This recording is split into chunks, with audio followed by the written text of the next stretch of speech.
আচ্ছা, আসো আমরা আজকে পড়বো প্রমোদ চৌধুরী লেখা একটা প্রবন্ধ আজকে আমরা পড়বো, যেটার নাম সাহিত্যে খেলা। জানি না আজকে শেষ হবে কিনা, বাট আমরা শেষ করব, শেষ করার বাট তাড়াহুড়ো নাই আমাদের, একদম প্রপারলি পড়ে যতটুকু যেতে পারি ততটুকুই আমরা যাব। এখন হচ্ছে আমরা যে প্রবন্ধটা পড়বো, প্রবন্ধটা খুব ইম্পর্টেন্ট এবং এটা থেকে কিন্তু প্রচুর কোশ্চেন আসবে, ঠিক আছে? প্রতিটা লাইনে লাইনে এমসিকিউ। সাহিত্যে খেলা এই প্রবন্ধে প্রতিটা লাইনে লাইনে এমসিকিউ। আর এই প্রবন্ধটা লিখেছে হচ্ছে প্রমোদ চৌধুরী। তো আমরা প্রবন্ধটা পড়ার আগে প্রথমে আমরা জেনে আসবো আমাদের রাইটার সম্পর্কে, কবি পরিচিতি। আসো আমরা দেখি। বাংলা সাহিত্যের চলিত গদ্যরীতির প্রবর্তক প্রমোদ চৌধুরী ছিলেন পরিশীলিত বাগদৈত্য, বাগ বৈদগ্ধ্যময় রম্য রচনা সিদ্ধহন্ত। এটার মানে কি জানো? প্রমোদ চৌধুরী, আমরা যে এখন চলিত ভাষায় কথা বলি না, এই চলিত ভাষার প্রবর্তক হচ্ছে, এই সাহিত্যের চলিত ভাষার প্রবর্তক হচ্ছে এই প্রমোদ চৌধুরী। এর আগে কিন্তু সাধু ভাষায় লেখা হতো। আমরা কিন্তু আগেকার যে বইগুলো পড়েছি দেখবা ম্যাক্সিমাম বা বেশিরভাগই হচ্ছে যে সাধু ভাষাতে উপন্যাস বা যে কোনো রচনা লেখা। তো বাংলা সাহিত্যে প্রথম, আমরা তো কথা তো সবসময় সাধু ভাষায় কথা বলতাম না, আগাগোড়াই বলতাম না, কিন্তু লিখতে গেলে একটা বইয়ের ভাষা বলে যে ব্যাপারটা আছে, সেখানে লিখতে গেলে সাধু ভাষা ব্যবহৃত হতো। তো প্রমোদ চৌধুরী সর্বপ্রথম তিনি সাহিত্যে বা তার লেখনীতে বইয়ের চলিত ভাষার প্রবর্তন ঘটায়। বোঝা গেল? আমাদের মানে বইতে বা সাহিত্য জগতে সর্বপ্রথম চলিত ভাষার প্রবর্তন ঘটায় কে? প্রমোদ চৌধুরী। আর তিনি ছিলেন পরিশীলিত বাগ বৈদগ্ধ্যময় রম্য রচনা সিদ্ধহন্ত, অর্থাৎ তিনি খুব তার যে রচনার জগৎটা ছিল সেটা ছিল পরিশালিত, মানে বিশাল, কোনো একটা নির্দিষ্ট কেন্দ্রবিন্দু বা কোনো একটা নির্দিষ্ট সীমারেখার মধ্যে তার রচনা ছিল না। তিনি যেমন হাস্য রচনা লিখেছেন, আবার তিনি সিরিয়াস বিষয় লিখেছেন, তিনি বিরহ লিখেছেন, তিনি প্রেম লিখেছেন, সবকিছু নিয়ে সবকিছুকে একদম পরিশীলিত জগতে, বিশাল জগতে বিশাল আকারে তিনি লিখেছেন। তার সাহিত্যের জগৎটা কোনো একটা বিষয়ে কেন্দ্রীভূত ছিল না, সেটাই বোঝাচ্ছে। এরপরে দেখো বলছে তার বহু রচনা প্রকাশিত হয়েছে বীরবল ছদ্মনামে। তাহলে প্রমোদ চৌধুরীর ছদ্মনাম কোনটি? বীরবল। বীরবল কার ছদ্মনাম? প্রমোদ চৌধুরীর ছদ্মনাম বীরবল। এটা কিন্তু আসবে এক্সামে, ঠিক আছে? বাংলা সাহিত্যে চলিত ভাষা রীতির প্রথম মুখপত্র সবুজপত্র পত্রিকাটি ছিল তারই সম্পাদিত। এই সবুজপত্র প্রথম প্রকাশ পায় 1914 সালে। খুব ইম্পর্টেন্ট, এটা হচ্ছে ইয়াতে আসবে, অ্যাডমিশনে আসবে। অ্যাডমিশনের জন্য কতটা গুরুত্বপূর্ণ? অ্যাডমিশনের জন্য সবই গুরুত্বপূর্ণ।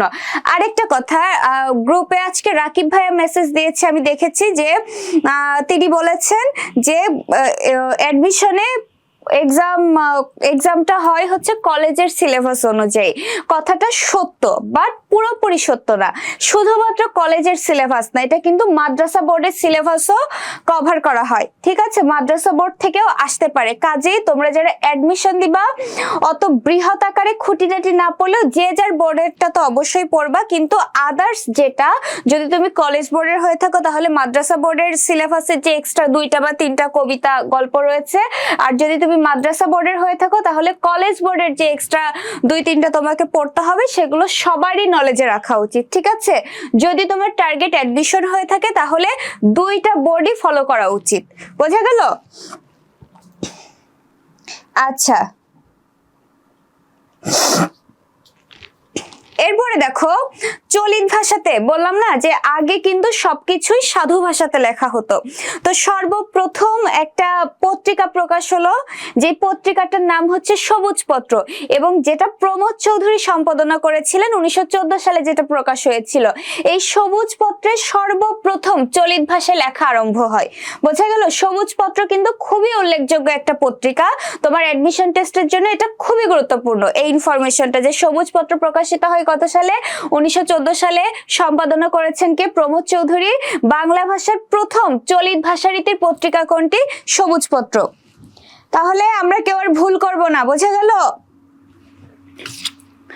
প্রত্যেকে খুব ভালোভাবে তোমরা হচ্ছে সবকিছু খুব ভালোভাবে পড়বা। আচ্ছা, এরপরে দেখো রবীন্দ্রনাথ সহ সমকালীন, অর্থাৎ রবীন্দ্রনাথ সহ সেই সময় যারা লেখক ছিল, বিখ্যাত মননশীল লেখকদের অনেকেই ছিলেন এই পত্রিকার লেখক। মননশীল মানে কি? মননশীল মানে যাদের মনের জগৎকে, মানসিক জগৎকে যারা প্রায়োরিটি দিয়েছে। অর্থাৎ হয় না যে কিছু কিছু লেখক দেখবা মানুষের মনের মধ্যকার যে বিষয়গুলো, সেই বিষয়গুলো তার লেখায় এত সুন্দরভাবে ফুটিয়ে তোলে, মনে হয় যেন লেখাটা একদম জীবন্ত। আসলেই বোধহয় তার মনে এটা চলতেছিল। মানে মনের ভাব তো সবাই আমরা প্রকাশ করতে পারি না, পারি? মনের এক্সাক্ট যে ভাবটা, এটা কিন্তু সবাই আমরা প্রকাশ করতে পারি না। বাট সেই সময়কার কিছু প্রসিদ্ধ রাইটার ছিল যারা ওই মননশীল লেখক ছিল, যারা মানসিক যে জগৎ, সেই জগৎটাকে খুব চমৎকার ভাবে ফুটিয়ে তুলতো। এই বিখ্যাত বিখ্যাত রাইটাররাও কিন্তু সবুজ পত্র পত্রিকায় তাদের লেখা লিখেছেন। তাদের অনেক বিখ্যাত রচনা সবুজ পত্রে প্রথম প্রকাশিত হয়েছে। আর সেই বিখ্যাত পত্রিকা সবুজ পত্র কে সম্পাদনা করেছে? প্রমোদ চৌধুরী। কত সালে প্রকাশ পেয়েছিল? 1914 সালে। বোঝা গেল? এরপরে দেখো বলছে তার গদ্য শৈলীর নিদর্শন রয়েছে চারিয়ারি কথা, বীরবলের হালখাতা, রায়তের কথা, তেল নুন লকড়ি ইত্যাদি গ্রন্থে। অর্থাৎ তিনি যে কতটা পারদর্শী, গল্প লেখাতে তিনি যে কতটা পারদর্শী তার পরিচয় পাওয়া যায় তার এই গ্রন্থগুলোর মধ্যে।